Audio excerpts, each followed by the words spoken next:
Sanhi ng pagkawala ng kuryente o brownout. Scheduled brownout. Ito ay mga nararanasang brownout na itinatakda ng Cogelco 2 at ng mga power suppliers nito tulad ng GN Power and GCP na nag-aanunsyo ng oras, araw at lugar kung saan magaganap ang sinasabing brownout 3 araw bago ito mangyari. GN Power and GCP brownout. Ito ay nagaganap kapag ang mga power suppliers ng kooperatiba ay nagsasagawa ng preventive maintenance upang mapanatili ang maayos na operasyon ng kani-kanilang kumpanya. Hindi kontrolado ng kooperatiba ang pagkakaroon ng brownout sapagkat nakadepende ito sa kanyang power suppliers. Cogelco 2 brownout.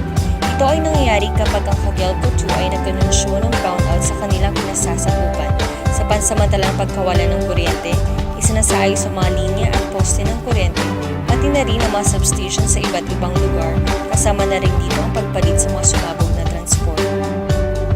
Unscheduled brownout.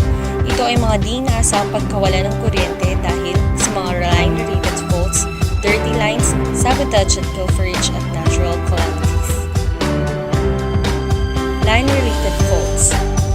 Kung mga protective devices tulad ng fuse, recloser at circuit breakers ay nakaranas ng malaki o maliit mang sira, kusang namamatay ito dahilan para mawala ng kuryente.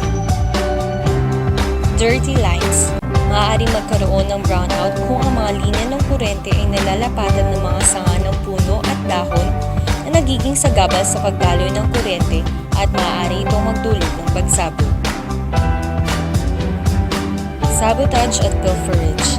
Ang pagnanakaw ng kuryente o mas kilala sa tawag na jumpering of line connection ay maaari din magsanhi ng brownout sapagkat napapatid dito ang pag-supply ng kuryente.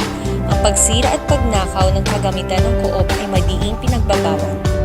Paalala, ang pagnanakaw ng kuryente ay labag sa batas na Republic Act 9832 o Anti-Pilferage Act na may kaukulang parusas ng pagkakulong mula 12 taon hanggang 20. Natural calamities.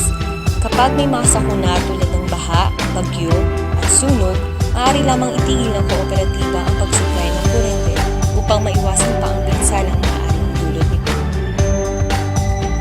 Kung may mga katanungan o suwestyon, maaaring parating sa numero nito.